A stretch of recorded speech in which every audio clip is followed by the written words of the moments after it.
Ce soir, j'ai organisé pour nous une petite soirée sur le pardon. C'est le jeudi soir, donc notre thème, c'est en principe le pardon. Nous allons essayer de faire deux méditations pour placer dans notre esprit, dans cet endroit que nous appelons le refuge intérieur, notre sanctuaire intérieur, ce que dans un cours miracle nous appelons l'esprit juste. C'est un endroit d'immense paix et de tranquillité. Euh, je pense que je vais devoir changer un petit peu ma stratégie. Je vais vous mettre en muet et après je vais effectivement rouvrir vos micros tout à l'heure. Euh, donc, euh, ce soir, nous allons songer le pardon selon un cours miracle qui a une façon assez particulière de parler du pardon parce qu'il y a cet aspect de remise en question de l'origine de ce qui nous dérange, de ce pour lequel nous pensons avoir besoin du pardon. C'est-à-dire, chaque fois que nous pensons en termes de paix intérieure, nous devons immédiatement nous poser la question, ben, qu'est-ce qui m'empêche de retrouver un profond sentiment de paix intérieure? Une cour miracle est une voie vers la paix intérieure. Et donc, la première question, c'est, mais pourquoi est-ce que la paix n'est pas en moi? Pourquoi est-ce que j'étudie un cours miracle? C'est pour approfondir un sentiment, une expérience de paix intérieure qui ne semble pas encore là où je voudrais qu'elle soit, aussi profonde que je voudrais qu'elle soit. Je sens qu'il y a une distance, une absence de paix en moi, une façon de l'approfondir, une façon de l'approcher. Et un court miracle va nous aider à comprendre l'origine de ce qui semble une absence de paix en nous et ce que nous pouvons en faire. Mais tout d'abord, nous devons comprendre que selon un court miracle, la paix et l'amour sont des présences constantes et immuables dans notre esprit. Il n'y a pas un seul instant où la paix et l'amour étaient absents dans notre esprit. Et alors, nous allons faire des exercices pour retrouver ce sanctuaire intérieur où nous avons pouvoir nous imprégner à nouveau de la paix et de l'amour qui sont là en nous, qui nous attendent. Mais le cours va nous aider à savoir qu'à chaque instant qu'il y a une absence de paix, une absence d'amour dans notre expérience, ce n'est pas parce que cette paix et cet amour sont véritablement absents, c'est parce que nous avons accepté un obstacle dans notre esprit. Et nous nous servons de cet obstacle pour faire barrage, pour bloquer la lumière, si vous voulez, à la reconnaissance de cette lumière, à le ressenti de cette lumière, de cette paix et de cet amour dans notre esprit. Donc, il y a certains exercices qui nous demandent de ressentir la paix et l'amour qui sont en nous, mais il y en a beaucoup plus qui nous demandent de ressentir l'absence de paix, l'absence d'amour qui sont dans notre esprit, puis de voir quel est l'obstacle que nous avons accepté dans notre esprit à la connaissance, au ressenti de cet amour et de cette paix qui sont des constantes, des présences constantes et immuables dans notre esprit. C'est ce que nous allons essayer de regarder un petit peu ce soir avec cette séance.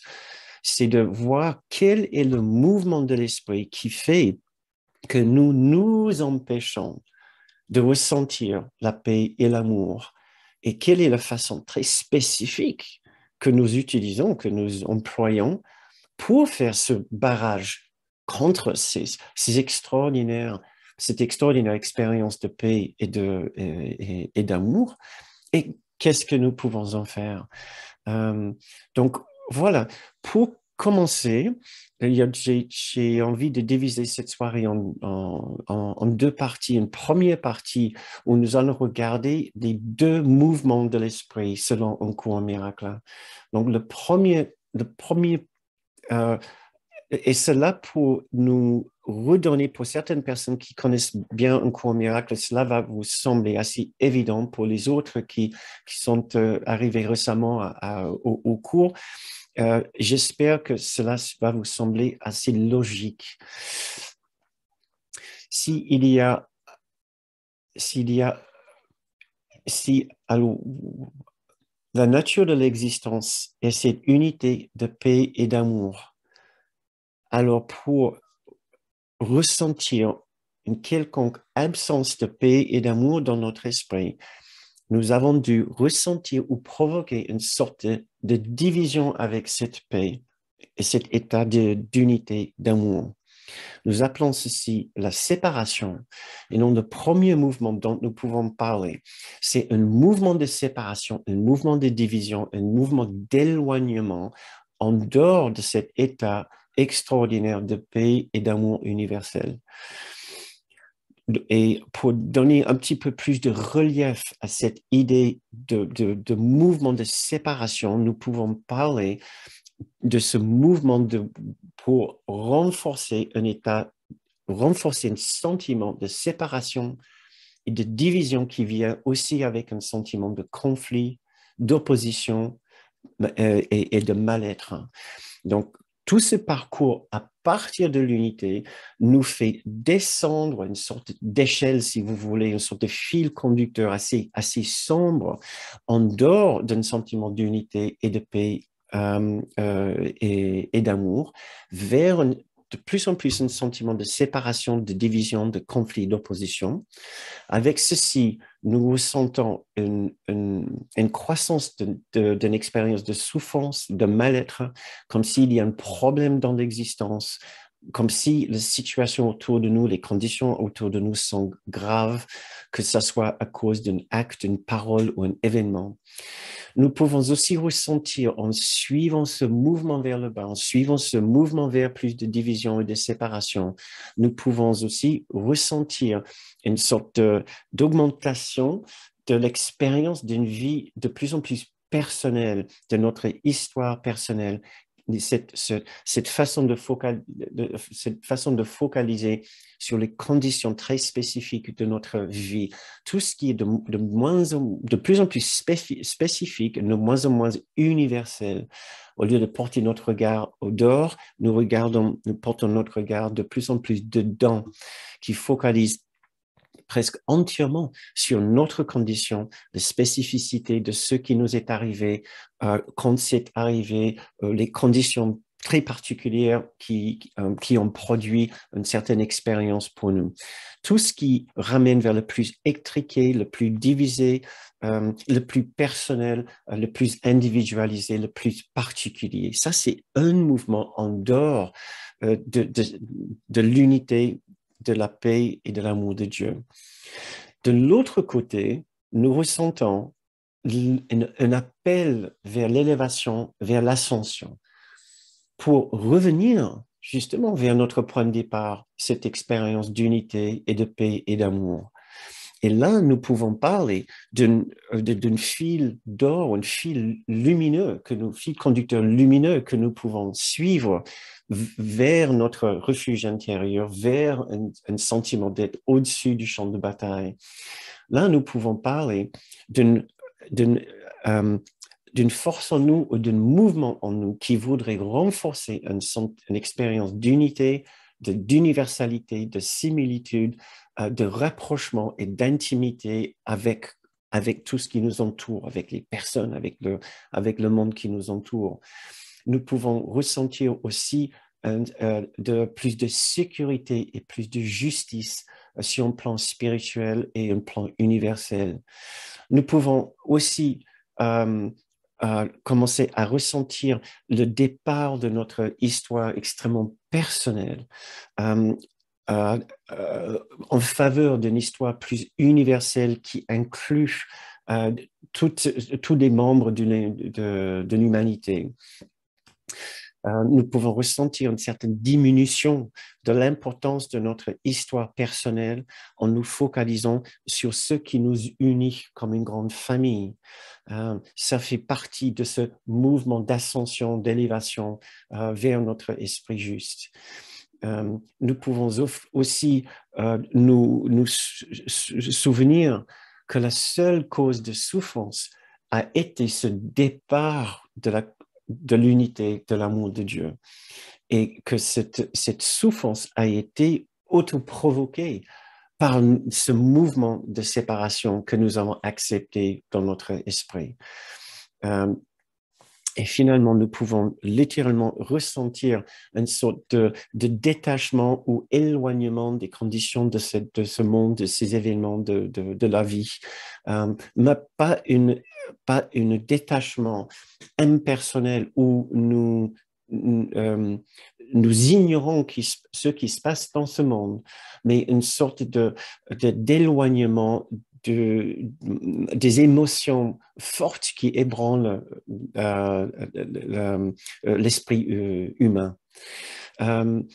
Et nous pouvons nous sentir élevés dans un endroit d'immense paix, un endroit en dehors du temps et en dehors de l'espace. Donc, nous mettons moins d'importance sur ce qui se passe dans le temps. Et donc, ce que j'ai envie de vous faire dans un premier temps, c'est de vous inviter à juste vous poser dans cette expérience d'élévation et en faisant d'une certaine façon, en vous invitant à regarder, à essayer de vous souvenir d'une expérience que vous avez eue, d'une difficulté. Voilà, une condition que vous avez trouvée particulièrement difficile dans votre vie, dans votre entourage, dans votre famille, une condition à laquelle vous avez dû faire face au travail peut-être ou à laquelle vous étiez exposé à la télé dans les infos, en regardant les infos. Donc, je vous invite pour cette première méditation de réfléchir très légèrement, ce n'est pas une question de nous plonger entièrement dedans, à une situation qui vous a causé un chagrin, qui vous a causé une certaine contrariété ou même une émotion forte, qui vous a causé ce que vous pouvez appeler une absence de paix, une absence d'un sentiment de sécurité et d'amour. Le sujet que nous avons traité ce lundi dernier était de l'ombre à la lumière. Et c'est pendant cette séance que nous avons vu que si la lumière est une présence immuable, alors l'ombre n'est nulle autre qu'une absence de lumière. Mais une absence de lumière n'est pas une chose en elle-même. C'est littéralement simplement une absence de lumière. Pour créer de l'ombre, il faut avoir un obstacle. Et cet obstacle dans notre esprit est notre façon de nous accrocher sur un événement, sur une personne, sur quelque chose que nous considérons comme la cause de notre contrariété, comme la cause de l'absence de paix dans notre esprit. Il se passe quelque chose dans le monde, nous attribuons une certaine puissance à cet événement ou à ce que cette personne a dit ou n'a pas dit ou a fait ou n'a pas fait. Et par la suite, il y a un certain effet dans notre esprit, une absence de paix et d'amour. Donc, cherchons un événement que vous considérez a provoqué une absence de paix et d'amour dans votre esprit et nous allons songer tout d'abord sur ces deux mouvements de l'esprit que je viens de vous décrire. Donc, si vous souhaitez, vous pouvez mettre dans le feed de chat une situation à laquelle vous avez pensé, mais ce n'est pas nécessaire cette fois-ci. Parce que ce que nous essayons de faire, c'est juste nous offrir une plage du temps de réflexion, tout en douceur. Une sorte de méditation guidée pendant laquelle nous allons essayer de laisser entrer ces idées du cours plus profondément dans notre esprit pour pouvoir faire un travail en profondeur. Donc, si vous Si vous le souhaitez, vous pouvez fermer les yeux et je vais essayer de vous guider un petit peu dans cet exercice. Si cela vous aide, vous pouvez juste suivre votre respiration pendant 2 inspires et 2 expires.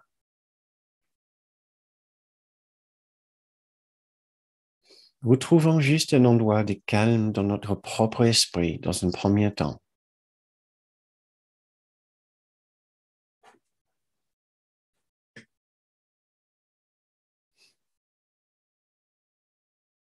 Maintenant, devenons conscients d'avoir retrouvé un endroit de calme dans notre propre esprit.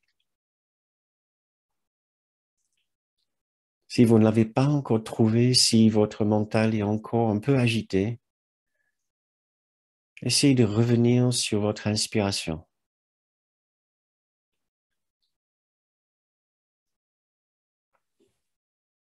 C'est ce qui a le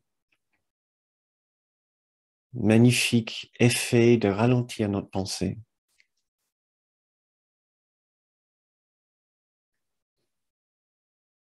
Et de nous porter presque immédiatement dans un endroit moins mental.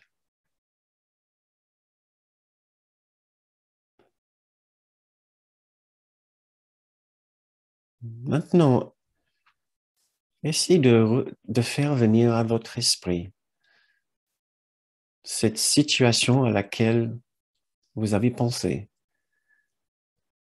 qui est capable de vous causer du chagrin, de l'irritation, de la peur ou un sentiment d'injustice.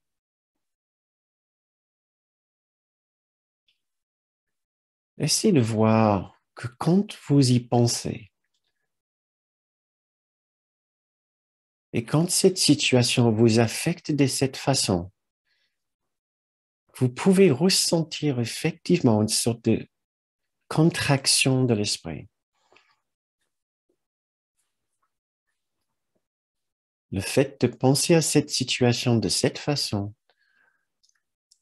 mène à une impression de conflit, mène à une impression de division, peut-être de danger, peut-être de mal-être quelque part.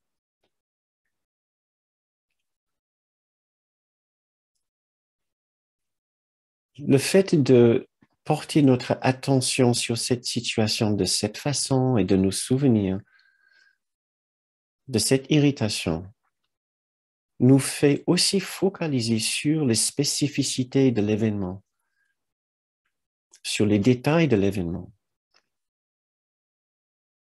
Pourquoi spécifiquement ça nous fait mal? Nous pouvons, si nous le souhaitons, faire un effort et nous souvenir de tous les détails. Qui a fait quoi, à quel moment, dans le déroulement des affaires.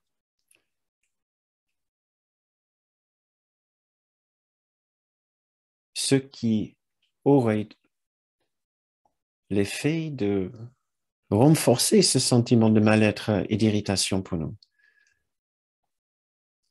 Ceci est le mouvement de l'esprit vers la séparation.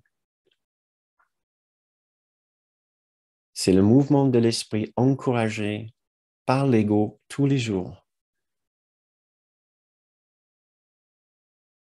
Ceci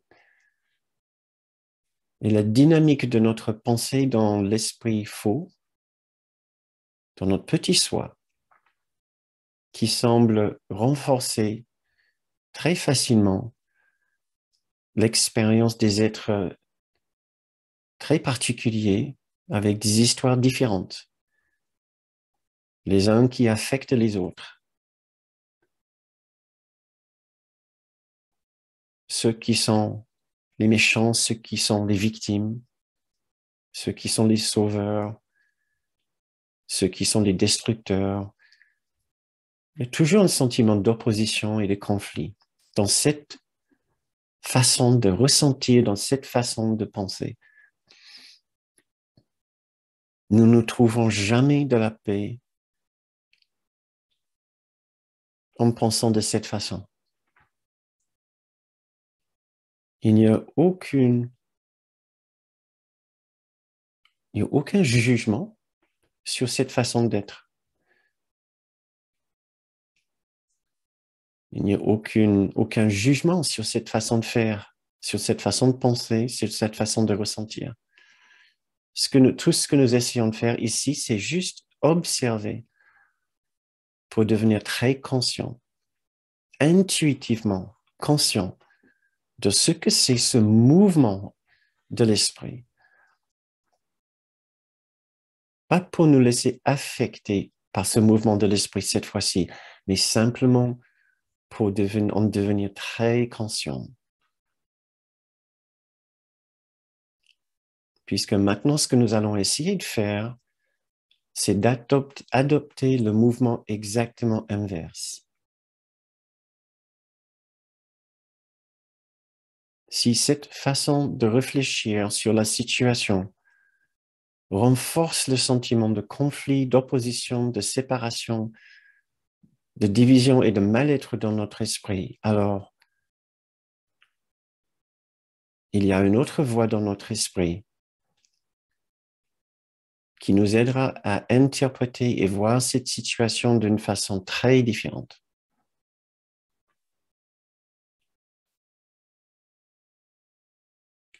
Cette voix, cette présence que nous pouvons appeler celle de notre grande soi ou de notre grand guide Jésus ou du Saint-Esprit, c'est une présence qui va toujours nous aider à nous élever au-dessus de la spécificité de ce problème. Le mouvement de cette partie de notre esprit va toujours nous aider à placer le problème dans un contexte beaucoup plus large. Ce mouvement de l'esprit en nous qui nous élève, qui nous rassure, qui nous redonne de l'espoir,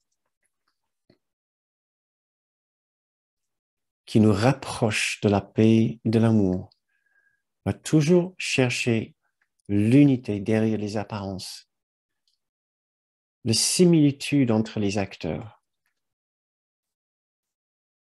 et l'harmonie derrière le conflit. Essayons maintenant de ressentir cette partie de votre esprit qui est capable d'avoir une expérience complètement différente de cette même situation. Si nous nous mettons dans cette autre partie de notre esprit, nous pouvons songer ce même événement avec les mêmes difficultés, les mêmes acteurs, et nous pourrons avoir une expérience très différente. Quand nous nous mettons du côté de l'amour et de la paix, nous pouvons ressentir davantage de sécurité.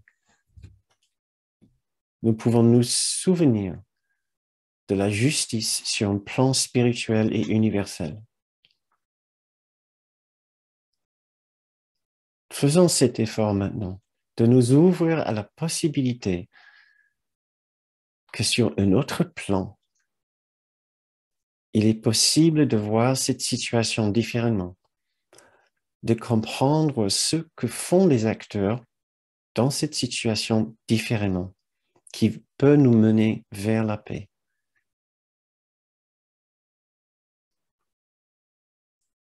Essayons de désirer maintenant d'atteindre cet autre esprit en nous,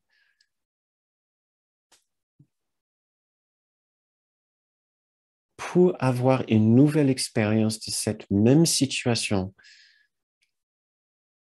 qui nous a tant dérangés jusque-là.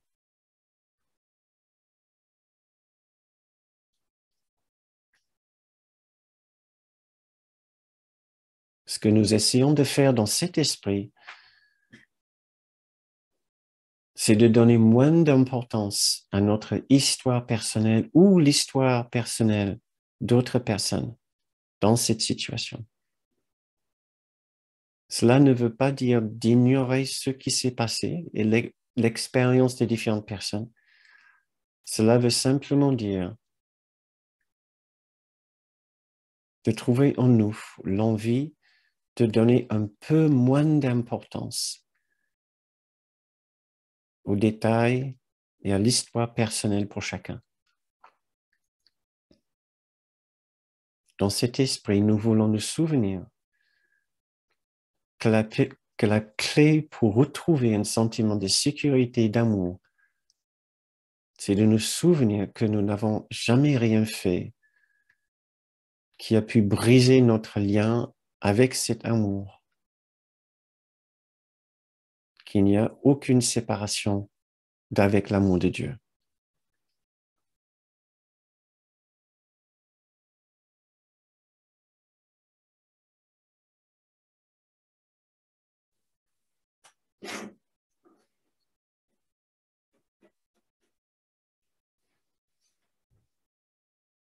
Très, très bien, maintenant,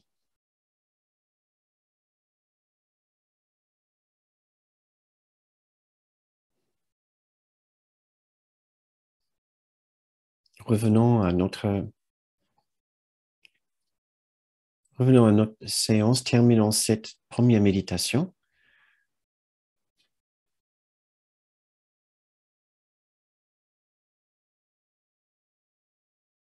Quand vous le souhaitez, vous pouvez ouvrir les yeux.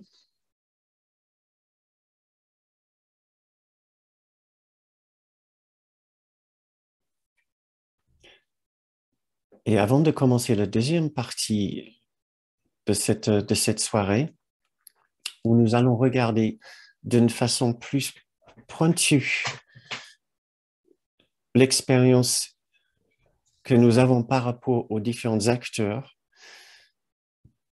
ceux que nous pouvons considérer les responsables ou la véritable cause de notre difficulté, de l'absence de paix et d'amour en nous. Ça, c'est ce que j'ai réservé pour la deuxième partie. La première partie, c'est plus une exploration et un rappel de ces deux mouvements de l'esprit.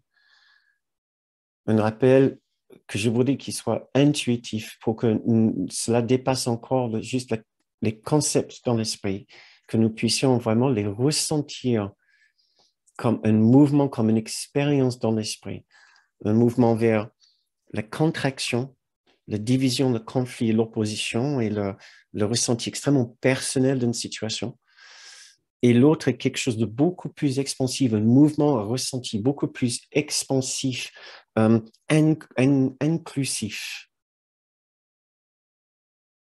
Quelque chose qui nous aide à transcender la situation, qui va nous aider à transcender notre propre expérience et la situation elle-même pour nous laisser dans une autre expérience, une autre partie de notre propre esprit. Donc maintenant, nous allons peaufiner ce mouvement d'une façon peu plus spécifique. Mais avant de faire ceci, j'avais envie d'avoir votre retour de cette première partie pour voir si vous avez pu ressentir ces deux mouvements. Donc, je ne sais pas si vous avez envie. Ce que je viens de faire, c'est je viens d'autoriser l'ouverture de vos micros si vous le souhaitez. Vous pouvez maintenant rouvrir votre micro si vous avez envie juste de nous dire informellement très vite si vous avez pu ressentir une sorte de contraction dans le premier temps quand vous réfléchissez de votre situation d'une façon assez pointue. Puis après, avec les suggestions que je vous ai faites, une sorte d'expansion, de différence dans votre façon, dans votre rapport à la situation. Donc, je ne sais pas s'il y a quelqu'un qui a envie de parler. Si vous le souhaitez, vous pouvez juste parler puisque vos micros sont ouverts. C'était l'idée, ce que j'avais tout à l'heure. Si vous avez vos micros, j'ai vu, si j'arrive pas ce soir, si j'avais laissé vos micros ouverts tout à l'heure, et il suffisait juste de parler maintenant, ce que je n'ai pas pu faire, il y avait quand même pas mal de bruit derrière. Donc, si vous le souhaitez, vous pouvez juste parler, voir. D'accord, mais Yasmine, pas de souci, je lis dans les commentaires sur ta difficulté. Ok, pas de souci. Donc, je vois une personne pour l'instant qui a branché son micro, c'est notre invitée ce soir, Anna-Claire, et Marie-Micheline aussi vient de brancher son micro. Donc, sinon, vous pouvez juste écrire un petit mot dans le fil de chat et nous dire si vous avez pu ressentir ces deux mouvements. Donc, il y a aussi Tiffany, je vois, qui a branché son micro. Donc, je ne sais pas si si vous êtes en train de parler, c'est mon micro c'est mes haut-parleurs qui ne marche pas, mais Non, honneur aux premiers qui ont branché le micro. ah non, je crois qu'il y avait juste quelques personnes qui ont branché les micros simplement pour le brancher, mais Non, non, moi je voulais dire quelque chose, mais c'est Anna-Claire, vas-y en premier, c'est toi qui as ouvert ton micro avant. si Anna-Claire, tu as envie de dire quelque chose par rapport à ton expérience pour ce premier exercice, tu es le bienvenu. Je ne sais pas, peut-être tu as branché ton micro puisque j'ai dit que tu pouvais le faire et c'était pas forcément C'est pour ça? dire quelque chose, c'était ça? C'est ça, mais oui, j'ai quand même bien senti l'histoire de contraction, là, ça se resserre, ça se referme, et puis c'est presque douloureux. Après, C'est- la deuxième partie, beaucoup plus compliquée pour moi là. D'accord. Disons que j'ai bien compris, mais pas dans le ressenti. Oui, d'accord. Excellent. Très bien. Effectivement, il faut un certain exercice, il faut vraiment un exercice de l'esprit de vouloir le faire. La partie de nous que nous appelons le petit soi, l'esprit séparé, nous a très, très, très bien entraînés dans ce premier mouvement de séparation et nous sommes encore assez mal exercés à faire le chemin dans l'autre sens pour revenir à une expérience de plus d'inclusion et de douceur et de tendresse et universalité par rapport à la situation. Mais c'est pour ça qu'on est là et c'est ce que nous allons essayer de faire maintenant dans la deuxième partie de ce soir, de cette soirée. Merci beaucoup, Anna-Claire. Merci. Marie-Micheline, alors? Oui, alors, ben, moi, j'étais tellement mal dans mon corps parce que avant de commencer la session, j'avais premièrement un rendez-vous que j'ai dû couper parce que je pouvais pas me rendre. Ma glycémie est descendue à 3,8. J'étais comme, pff, à cause que j'ai écouté les nouvelles avec l'Ukraine et la Russie, c'est venu me chercher, là. Alors là, j'ai pris cet exemple-là, Hmm. mais même si je savais tout ça et que je suis capable de me décoller, j'étais complètement, mon corps, il ressentait, puis j'avais beau essayer de faire une distance, Mhm. et j'y arrivais pas quelque part. Puis mon corps, il me ramenait à je suis mal, je vais aller me coucher, je suis pas bien, je me sens pas bien. Alors, c'était Hmm. ça mon expérience. Désolée. D'accord. Donc, encore peut-être un peu comme Anna-Claire, la première partie de cet exercice, ça te semblait assez facile. La deuxième Ouais. partie a été un peu plus compliquée. D'accord, très bien. Merci, Marie-Micheline. Donc, dans un souci de pouvoir entendre les autres personnes et aussi de continuer, Tiffen, tu avais envie aussi d'ajouter quelque chose? Oui, comme les deux personnes précédentes, la première partie est presque une évidence. La D'accord. deuxième aussi, mais en fait, j'avais juste une petite question parce que j'ai choisi une situation que j'ai vécue aujourd'hui, en fait. Et lorsque je l'ai vécu, donc au moment, enfin dans le présent, enfin au moment où je l'ai vécu, je me suis bien rendu compte que j'avais perdu la voie de la paix, en fait. Je le percevais comme là pendant la méditation. Il y avait cette contraction, je l'ai bien senti au moment où ça s'est produit, mais comment dire, quand ça m'arrive, je n'arrive jamais sur l'instant à retrouver cette paix sur l'instant, en fait. C'est toujours a posteriori. Est-ce- et pourtant, j'en ai conscience au moment où ça se présente. Mais c'est comme si je me disais, bon, bah, je remets ça à tout à l'heure, je vais me poser 5 minutes pour revenir dessus, poser les pardons, etc. Mais sur l'instant, il y a toujours la contraction et rarement la paix qui vient, en fait. Mm. Et c'est la réflexion que je me faisais là en faisant Mm. la méditation. D'accord. Donc, ça semble un objectif peut-être pour toi dans l'avenir, c'est d'essayer de faire en sorte que l'expérience vient plus rapidement Oui, et c'est bien possible. Je me souviens Kenneth qui disait qu'au fur et à mesure, l'idée, c'est tout à fait de raccourcir le temps.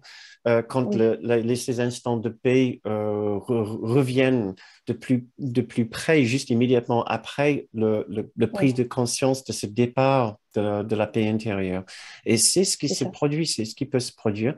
Il faut qu'on développe une sorte d'acuité d'esprit, de remarquer quand la paix n'est plus là et de faire Mm. un appel, d'appeler à l'intérieur. C'est ce que j'ai essayé de vous inviter à faire tout à l'heure. C'est une Oui, invitation au moment de remarquer qu'il y a une absence de paix et s'inviter à l'intérieur dans un mouvement inverse, dans un mouvement d'élévation, dans un mouvement vers la paix, vers une source d'amour. Et c'est véritablement, c'est ça en fait, c'est l'instant du miracle, l'instant du pardon, c'est ce basculement quand on sent qu'on était en train de descendre, si on veut, l'échelle, et le moment où on se rend compte qu'on a besoin de changer, on a besoin de basculer, on est, on a suivi un mouvement qui n'est pas agréable et maintenant, il faut un autre mouvement. mm, mm, Et c'est ce que nous essayons de faire. C'est une sorte de muscle de l'esprit, ce que nous essayons oui, d'activer. Donc, on va continuer à faire ça ce soir avec encore merci. un autre exercice. Merci beaucoup, Tiffen. Eric, tu avais envie d'ajouter quelque chose peut-être? Ben oui, en fait. J'ai vu ton micro penché. Euh, oui, la contraction. Euh, bon, moi, j'ai pensé à deux types d'événements et dont effectivement la question de l'Ukraine aussi, comme toi, Marie Nishni. Dans l'expérience que je fais, en fait, la contraction, je crois que j'essaie plus de lutter contre la contraction. En fait, je remarque qu'elle est là. Et finalement, avec toute la pratique depuis des années, je me rends compte que je peux pas le faire tout seul. Je peux juste être honnête et remarquer qu'elle est là. Et à chaque fois, là où finalement tu parlais du muscle de l'esprit, mais c'est ça en fait. C'est et je demande toujours donc au Saint-Esprit ou à Jésus, ok, je suis en train de faire ça. Voilà, je t'ai lâché la main. Est-ce qu'on peut regarder ça ensemble? Hmm. Hmm. Et je trouve que ça aide. Ça, enfin moi, ça m'aide énormément parce que j'essaie pas de rétablir la paix moi-même. Hmm. Je demande juste à ce qu'on la regarde avec l'enseignant de la paix et de la douceur. Et c'est là Hmm. qu'il y a un sourire qui se... Pas toujours, hein, il y a des fois où j'ai quand même la tête dure et en fait ça coince, mais c'est pas grave. Mais souvent, c'est le rappel qu'on peut regarder, que je peux regarder cette contraction avec l'enseignant de la paix qui me ramène à la paix finalement. Hmm. Hmm. C'est magnifique. Quelle belle pratique et quelle très belle suggestion aussi pour nous tous. C'est qu'effectivement, euh, c'est exactement ça aussi, le pratique et le mouvement du cours, c'est de nous aider à savoir nous avons besoin d'aide. Voilà. C'est en faisant des choses tout seul que nous nous sommes mis dans cette pétrin. Donc maintenant, il faut qu'on demande de l'aide. Et il faut d'abord qu'on sache qu'on a besoin d'aide. C'est ça. C'est ce que c'est la conscience qu'on n'est plus dans l'amour, on n'est plus heureux, on est maintenant dans l'anxiété ou dans la culpabilité, dans la colère.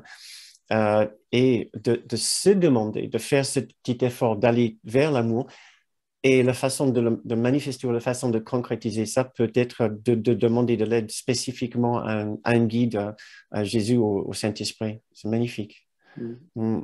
Merci beaucoup. Et comme tu dis, de ne pas lutter aussi. Parce que lutter, de se dire, il ne faut pas que je pense ça, il faut que je balaye ça de mon esprit, ça va, souvent, ça fait Ça, que l'effet est inverse. ça marche pas. Ça le renforce. Donc, et ce que je pense que ce qui est la chose la plus curieuse ici, c'est que ce n'est pas l'obstacle à l'extérieur qui est véritablement le problème. C'est le fait qu'une partie de notre esprit voulait s'accrocher dessus pour s'en servir, pour que ça soit un problème. Donc, plus on se focalise sur l'objet à l'extérieur comme la source du problème, plus on est en train de renforcer ce mouvement vers l'extérieur, au lieu de dire non, le problème est dans mon esprit, dans une sorte de refus de la reconnaissance de l'amour et de la paix qui sont là. Donc, je vois que avant juste d'avancer, je vois que Bernadette a levé sa main aussi. Donc, Bernadette, tu voulais dire quelque chose? Ton micro, il faut que tu rebranches ton micro, s'il te plaît. Voilà. Oui, je voulais dire que comme Tiffen, j'ai un peu de mal à dépasser l'expérience sur le moment. Mais effectivement, comme dit Eric, il faudrait demander de l'aide et j'y pense pas forcément. Quand je suis trop dans la douleur, c'est compliqué pour moi. Donc, en fait, j'y pense aussi après. Mais sur le moment, j'y pense pas. Donc, peut-être que quelque part, je m'accroche à cette expérience de douleur pour peut-être, parce que peut-être que j'ai l'impression de vouloir la dépasser toute seule, je sais pas. Je me demande s'il n'y a pas un peu de ça, effectivement, c'est qu'on s'accroche peut-être effectivement sur la difficulté, on reste avec, au lieu de demander de l'aide pour l'atténuer ou pour retrouver cet autre esprit. Ça correspond du moins parfaitement bien avec le cours qui nous apprend que nous sommes beaucoup plus attachés à ces sources de souffrance que ce que nous pensons. Et il y a une raison pour cet attachement, c'est que le petit soi a besoin de souffrance pour exister et pour affirmer et renforcer sa présence dans notre esprit.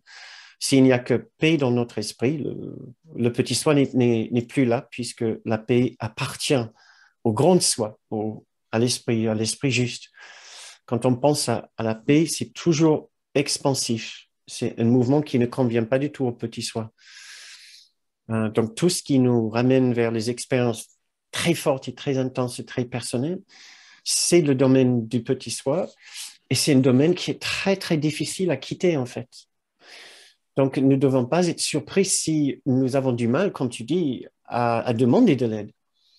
Demander de l'aide, c'est en fait une façon de dire aide-moi à me sentir moi-même et plus comme toi.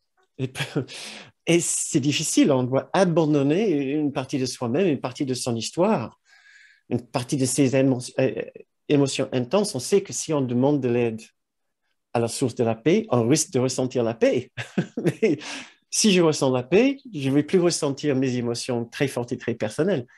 Donc, il y a un vrai dilemme pour nous. C'est pour ça que le problème n'est pas vraiment l'objet sur lequel nous sommes en train de focaliser. Le fait est que nous voulons nous focaliser dessus, nous voulons porter notre attention dessus pour nous protéger justement de cette source de paix. Donc, c'est toute la philosophie et la guérison d'un cours miracle dépendent de cette idée-là. C'est qu'il y a une partie de nous qui ne veut pas la paix, ce mouvement d'expansion, pour pouvoir garder son expérience très étriquée, très personnelle de la situation, puisque l'expérience est l'expérience d'être le petit soi. Donc, nous devons respecter, comprendre et respecter cette peur, cette difficulté de simplement demander de l'aide à la source de la paix et de l'amour. Et s'il faut, nous devons nous accompagner longtemps dans cette difficulté, dans ce dilemme, de savoir que nous pouvons aller mieux, nous pouvons être plus en paix et nous ne faisons pas ce qu'il faut pour l'activer, pour le faire. C'est-à-dire que parfois, je demande de l'aide, je le fais, parfois, mais je ne ressens pas de paix pour autant. Donc j'ai l'impression peut-être de me sentir trahie ou de me sentir encore plus abandonnée. C'est l'idée qui me vient là. Quelque part, Oui, voilà, je me dis, si je demande de l'aide et que j'ai rien en retour, ça va être encore pire. ça correspond aussi parfaitement bien à l'idée du cours, c'est qu'en fait, nous attendons d'être déçus, et si nous sommes déçus, c'était justement notre idée, c'est pour prouver qu'on avait raison en tant que le petit soi, que l'amour de Dieu n'est pas là pour nous, pour une raison, ce qui renforce le sentiment de ne pas être digne de l'amour de Dieu ou justifier notre colère envers Dieu. C'est que Dieu n'était jamais là pour nous quand on avait besoin de lui, notamment pour ce petit coup de séparation. Et quand on essaie de renforcer par la suite, c'est l'ensemble de ces idées-là. Et donc, ce que tu dis correspond parfaitement bien. Tout ce temps-là, nous devons juste nous accompagner dans la plus grande douceur. Si la paix et l'amour ne reviennent pas à notre esprit, nous devons revenir sur cette idée de base qui doit toujours être là. La paix et l'amour sont des constantes immuables dans l'existence et dans notre propre esprit. Si on ne les ressent pas, ce n'est pas parce que ces qualités ont disparu ou qu'on nous empêche de les accéder.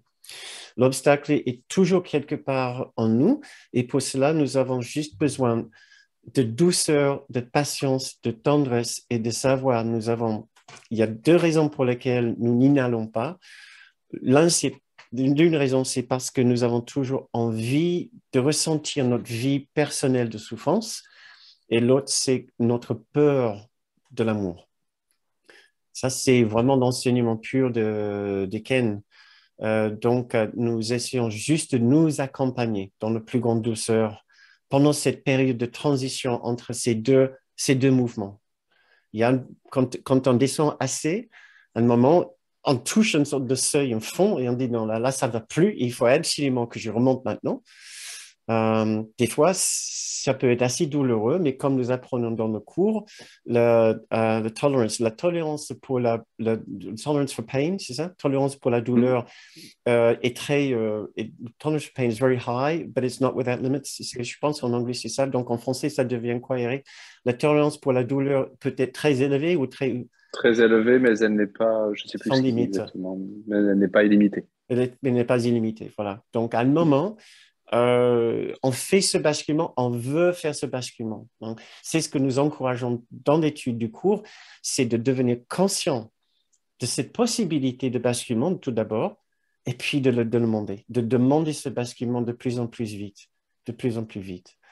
Mais je pense qu'il vaut mieux qu'on continue un petit peu pour pouvoir avancer la séance. Sylvia, est-ce que ça peut attendre peut-être juste après la partie formelle de la séance? Oui? D'accord, ok, merci beaucoup. Ce que j'avais envie de faire, c'est je me rends compte qu'il y a déjà, avec ce premier exercice, il y a quand même des expériences intéressantes qui nous mènent vraiment au cœur de la guérison selon le cours miracle. C'est la conscience de ce que nous sommes en train de faire et la conscience de ce que nous devons faire, ce que nous avons besoin de faire. C'est de changer ce mouvement et de faire le virage en bas de la courbe. Et cela, ça nécessite effectivement une activité de l'esprit, une décision, un choix de l'esprit. Donc, ce que j'avais pensé pour nous ici, j'avais plusieurs possibilités, c'était un peu selon vos réactions. J'essaie de voir ce qui va nous aider maintenant à nous entraîner à faire ce mouvement, à concrétiser ce mouvement. Je pense que je vais basculer sur une autre leçon. Voyons voir, je crois que ce qu'on peut faire, je vais faire ça. J'avais envie de faire un exercice avec vous, mais qui allait prendre un peu trop de temps. Je l'ai déjà fait lors de notre dernière séance lundi dernier. Donc, ça s'appelle l'ombre et la lumière. Je voulais le faire un petit peu différemment cette fois-ci, comme une méditation pour nous plonger un petit peu dans l'expérience.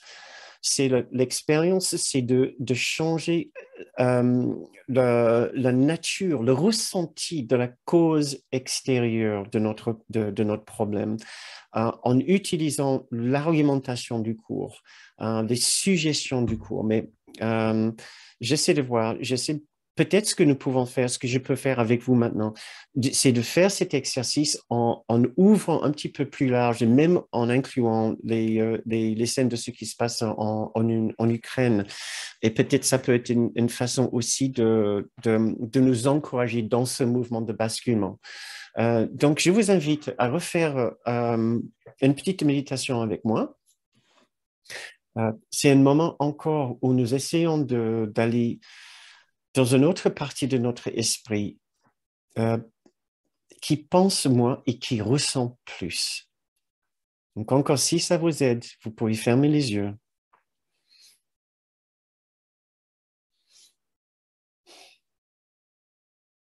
Nous fermons les yeux et nous prenons le temps de respirer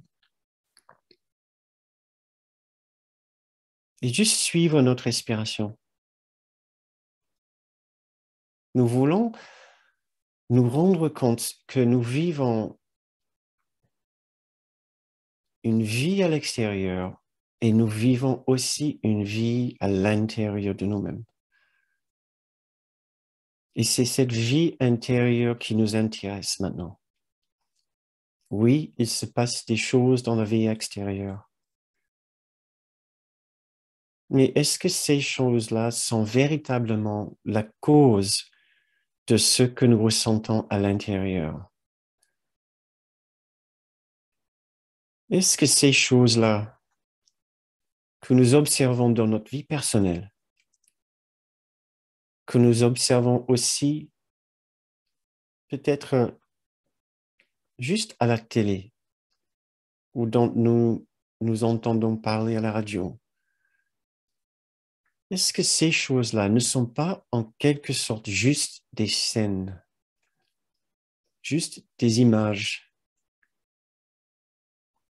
Il y a des couleurs, il y a des mouvements, il y a des êtres humains, il y a des bruits. Il y a toutes sortes d'images en mouvement qui arrivent à nos yeux, toutes sortes de sons qui arrivent à nos oreilles. C'est des images, c'est des lumières, c'est des sons. Mais avant que tout ceci n'ait un effet sur nous, nous avons besoin d'interpréter ces informations. Ces sons, ces lumières, ces bruits, ces paroles et ces actes ont besoin d'être interprétés, traduits pour nous par une partie de notre esprit pour qu'elle fasse un certain sens. Pour produire un effet en nous, des activités extérieures doivent être interprétées d'une certaine façon pour produire un effet intérieur. Et ainsi, ces événements extérieurs deviennent une cause de notre souffrance qui est l'effet. Mais est-ce exactement ce qui est en train de se passer ici?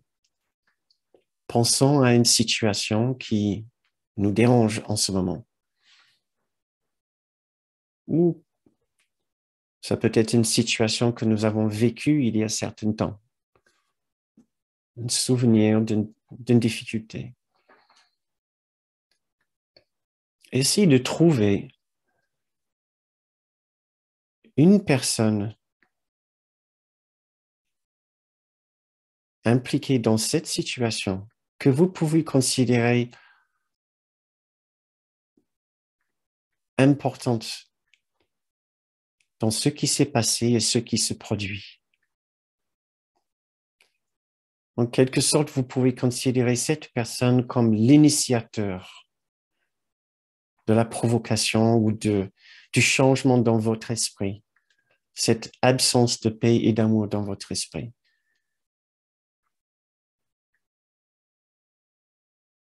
Selon une certaine interprétation dans notre esprit, l'interprétation guidée par notre petit soi, cette personne est l'initiateur de l'ombre dans notre esprit,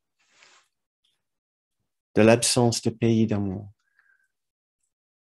Selon l'ego en nous, cette personne manque d'intelligence, manque de gentillesse. Il est peut-être même bête et méchant, et certainement injuste. Peut-être nous pouvons penser que cette personne commis ses erreurs, commis ses actes d'une façon volontaire pour faire du mal aux autres. Et nous pouvons facilement penser que cette personne est très différente de nous.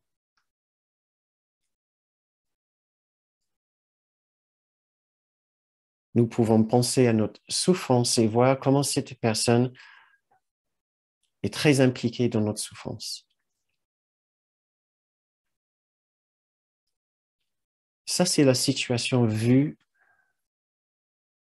par l'ego qui nous entraîne encore vers plus de séparation, plus d'opposition et plus de division.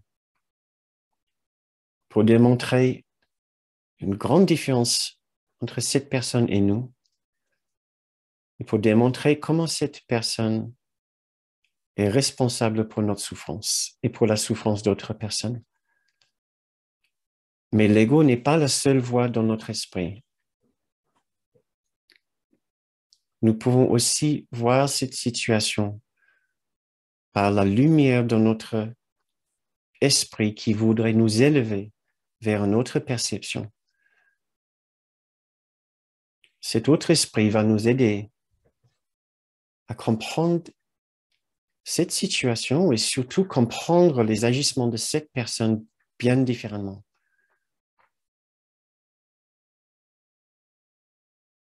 Tout d'abord, nous pouvons comprendre que même avant que cette situation se produise, nous n'étions pas encore totalement et tout à fait dans l'amour et la paix de Dieu. Nous étions déjà dans une expérience de l'esprit séparé, en nous sentant quelque part vulnérables.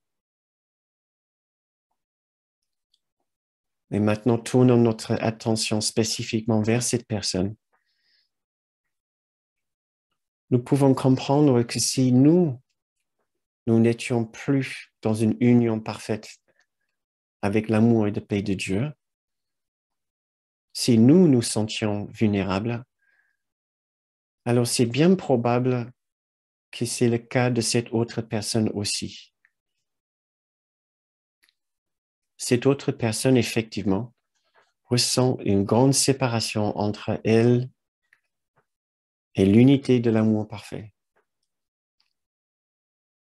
Et donc, ainsi, elle ressent une grande souffrance, le sentiment d'être exilée de sa maison.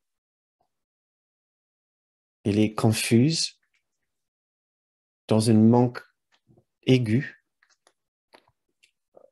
pensant qu'elle est abandonnée par la plénitude, par l'amour, par la beauté, par la bonté, apeurée dans un monde qui la menace.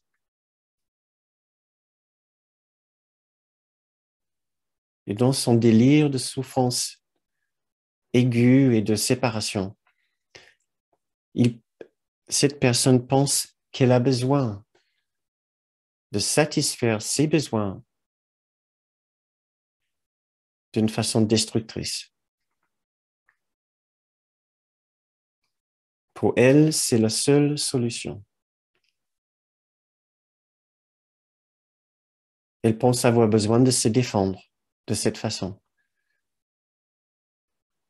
Mais qui ne comprend pas le besoin de se protéger? Nous aussi. Nous pouvons bien comprendre le besoin de nous protéger.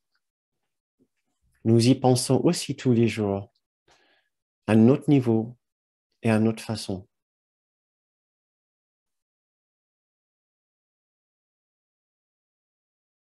Essayons de ressentir cette autre façon de réfléchir à cette personne qui semblait être la cause de notre désarroi et de notre souffrance. Essayons de retrouver en nous un peu de compassion, un peu de compréhension, un peu de patience, un peu de douceur, un peu de recul face à la confusion de cette personne qui reste néanmoins un enfant de Dieu, tout comme nous, tout comme toutes les personnes que nous aimons.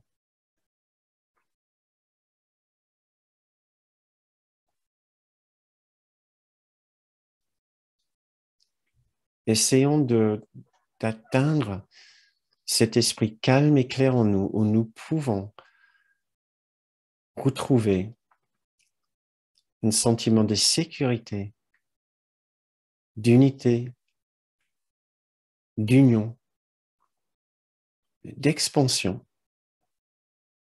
en regardant cette personne différemment, en lui offrant la possibilité d'être à nouveau un enfant de Dieu qui a fait juste des erreurs et non pas des péchés.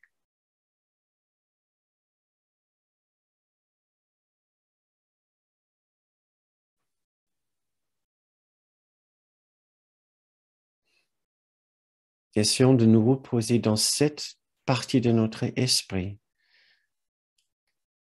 et de ressentir que nous faisons ce qui est juste et bon.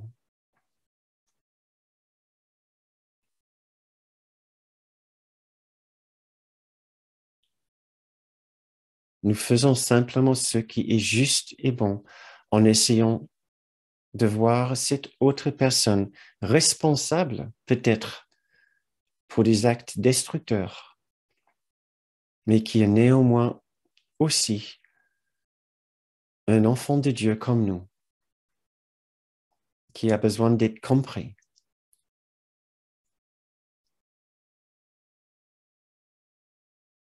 Essayons de voir que peut-être ces actes destructeurs sont sa façon extrêmement maladroite de demander de l'aide, de la compréhension et de l'amour.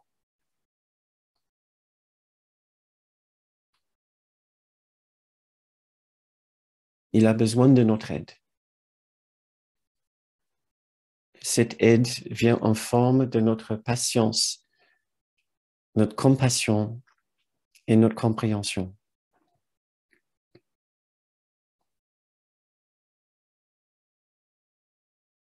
Cela ne va pas l'aider de le juger et de le condamner.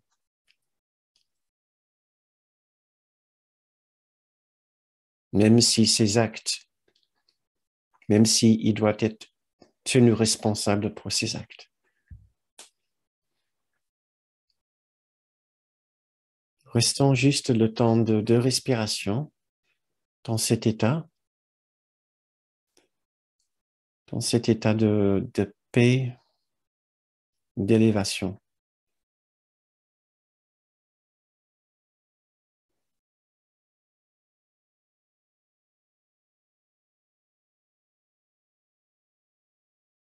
Maintenant, revenons à notre séance et ouvrons nos yeux quand nous nous sentons prêts.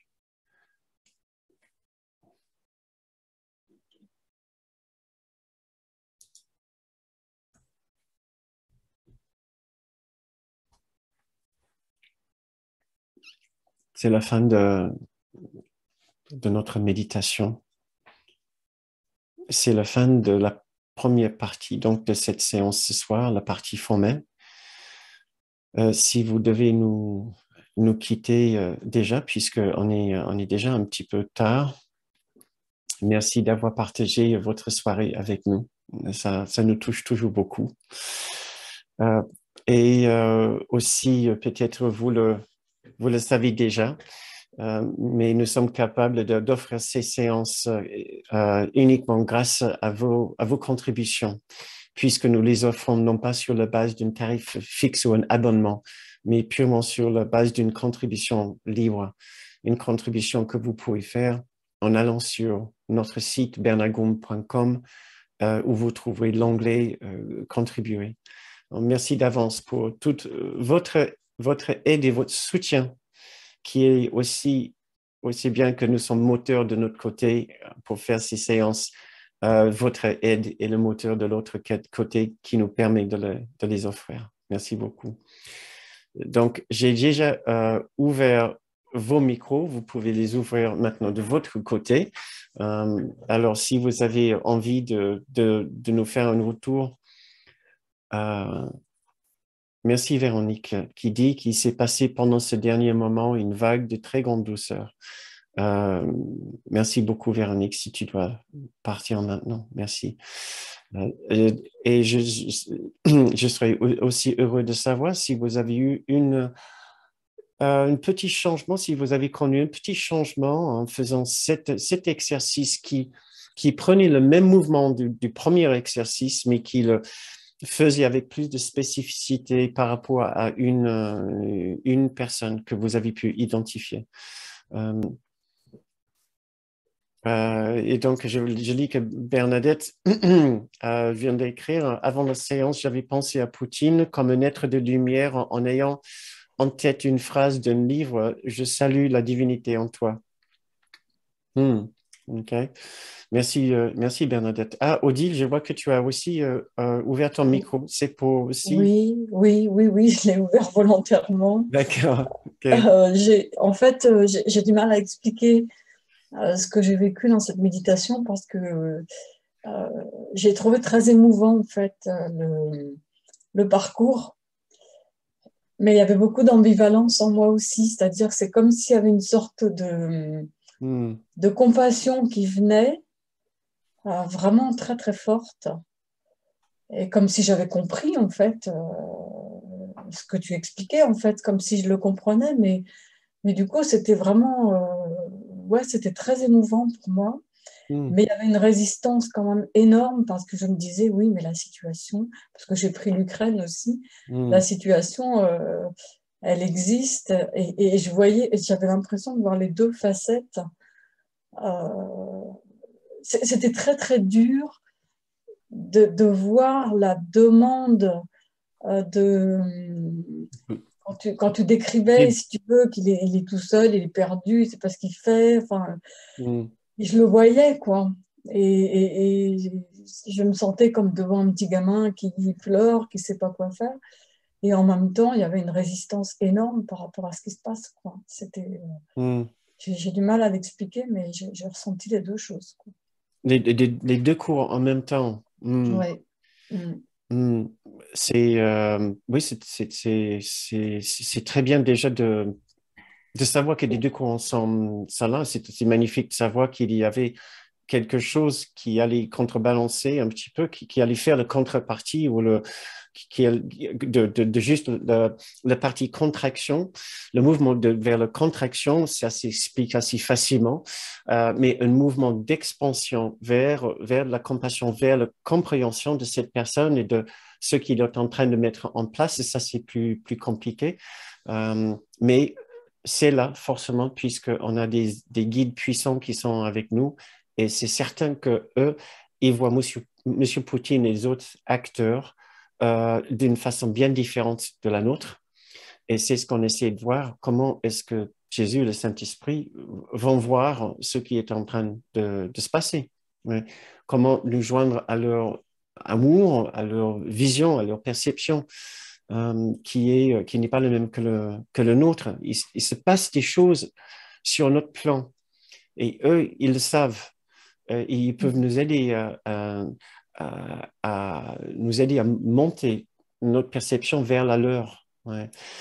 Mais il y a ce décalage, il y a cette vraie difficulté de quitter quelque chose qui est extrêmement familier.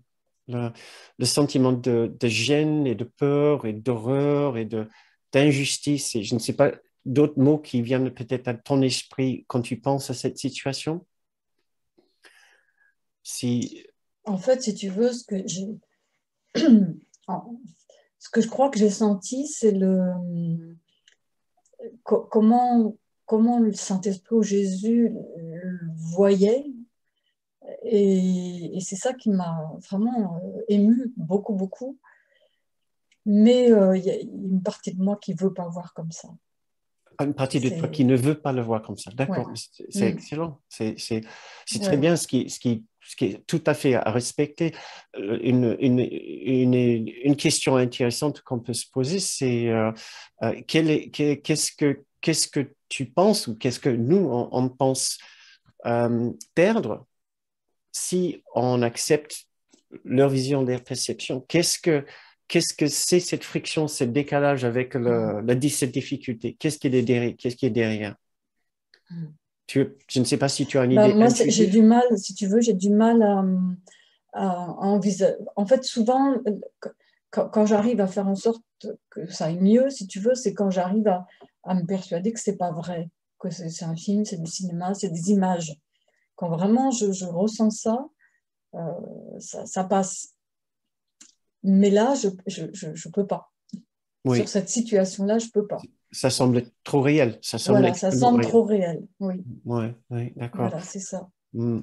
Et donc, effectivement, il nous offre une autre vision qui n'est vraiment pas la nôtre, où les esprits qui sont impliqués, les êtres humains qui sont impliqués dans cette situation, c'est des êtres humains comme nous, des esprits qui pensent être incarnés dans un corps et qui vont probablement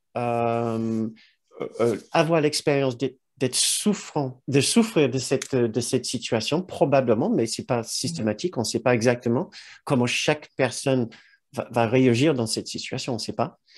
Mais on peut imaginer que du fait qu'ils pensent être ce corps, qu'ils vont penser qu'il y a du danger partout par rapport à leur corps, donc danger par rapport à eux. Or, nos guides, le Saint-Esprit et Jésus, essaient de nous dire la vérité n'est pas tout à fait ça. Et Kenneth, par la même occasion, il va dire que l'esprit n'est pas vraiment dans le corps. L'esprit est en train d'avoir une expérience comme si il est dans le corps et comme si il est en danger dans le corps, comme si et il va disparaître si le corps disparaît, comme si il va souffrir terriblement s'il arrive quelque chose au corps. Or, la perception de Jésus et de Kenneth et du Saint-Esprit, ils vont nous aider à comprendre que l'esprit, à chaque instant, est sauvegardé dans un endroit au-dessus du corps et au-dessus du monde.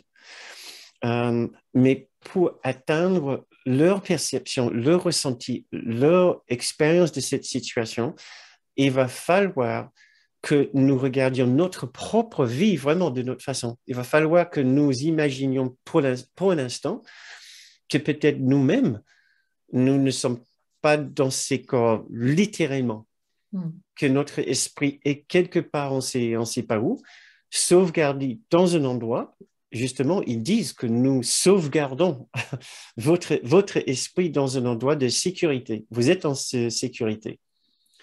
À aucun instant est-ce que nous pourrons littéralement mourir.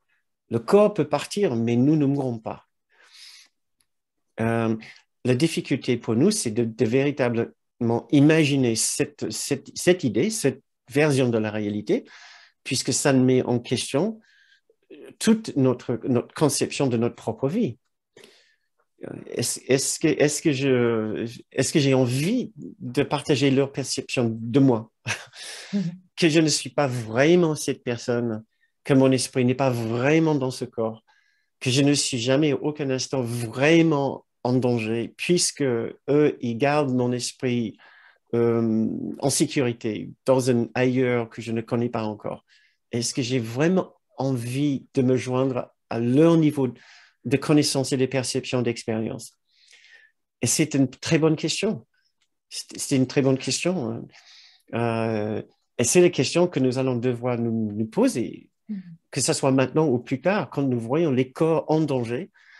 Si ça nous bouscule tout en bas de l'échelle, peur, injustice, colère, etc., à un moment, pour faire ce retournement, pour retourner vers une expérience d'élévation et pour nous retrouver dans un sentiment de sécurité, il va falloir que nous remettions en question tous les préceptes, tous les principes dans notre esprit qui nous gardent en bas. Si nous voulons, il n'y a aucune obligation, mais pour retrouver un sentiment de paix profonde et de sécurité, nous allons devoir à un moment ou autre réfléchir à notre mortalité. Ouais. Et donc, le fait de réfléchir à la mortalité d'autres personnes, forcément, ça nous bascule dans un questionnement par rapport à notre propre mortalité. Mortalité en général. Donc, c'est des grandes questions de la vie, ce n'est pas des petites questions. Et eux, nos guides, nous invitent à nous élever jusqu'à leur perception au-dessus du champ de bataille, c'est vraiment le cas de le dire. Mais pour faire cela, nous devons aussi comprendre à un moment la possibilité que nous ne sommes pas ces corps, comme nous lisons combien de fois dans le corps. Je ne suis pas un corps, je suis libre. C'est aussi intéressant de la façon que cette phrase elle est écrite. Je ne suis pas un corps, je suis libre. On ne pensait jamais qu'être dans un corps était une prison.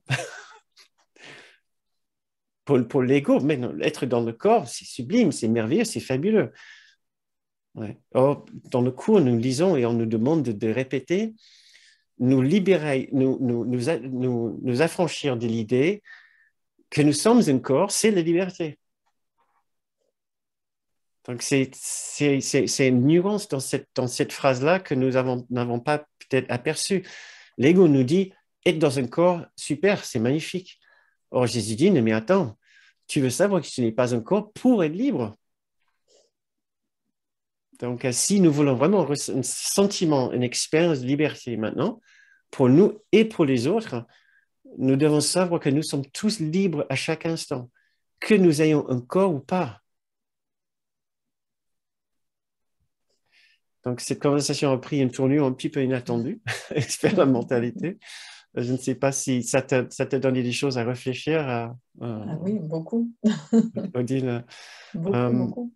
Ben, écoutez, je vois juste le micro d'Anna-Claire qui est resté ouvert, mais peut-être, je crois que c'est juste resté ouvert parce que c'était ouvert tout à l'heure. Mais si jamais tu as encore quelque chose, Anna-Claire, que tu as envie de dire, mais sinon, nous allons terminer notre séance ce soir, puisque nous sommes maintenant après 10 heures.